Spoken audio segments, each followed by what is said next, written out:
Hello everyone and welcome back to round 2 of the Grand MUGEN Championship Tournament. I'm your host MTV the HKK, and we are underway with our 4th battle, but last time in battle number 3.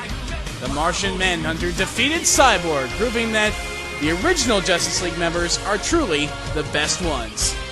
But now it's time for match number 4. Who will face J'onn J'onzz the Martian Manhunter in round 2? Well, it could be either one of these two guys, so let's take a look at our competitors. First up, of course, is Monkey D. Luffy, the captain of the Straw Hat Pirate crew, who managed to pull over an impressive victory using Gear Second to his advantage against the Invisible Woman in round 1. But then again, his opponent is just as dominant and just as impressive. Straight out of Marvel, it's Magneto.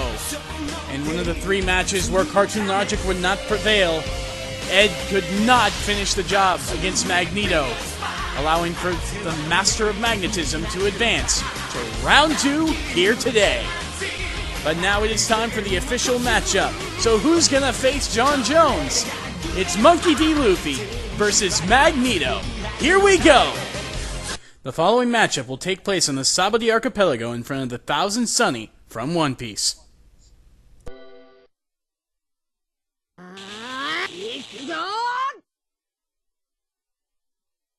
Round 1 Fight!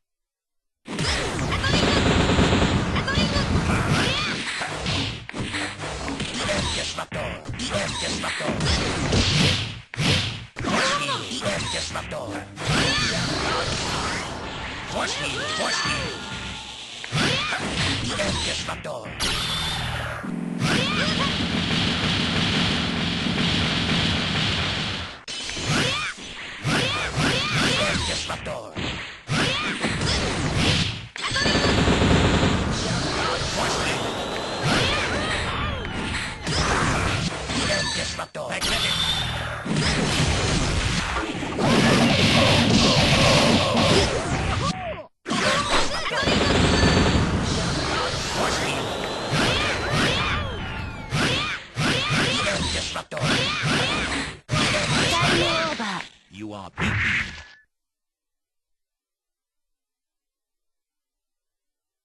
Round 2 Fight!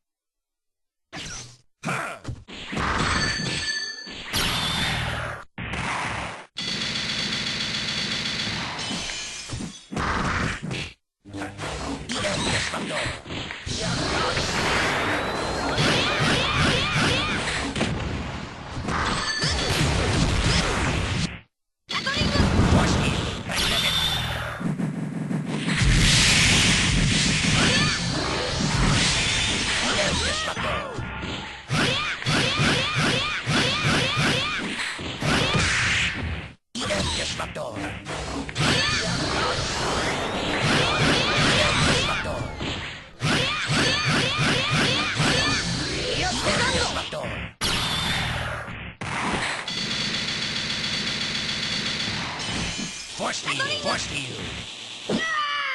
KO. Magneto is supreme. Looks like the captain's finally gone down with his ship. Magneto was too powerful and too experienced for Luffy to handle in this round 2 battle. The winner is Magneto. See you guys next time. Booyaka!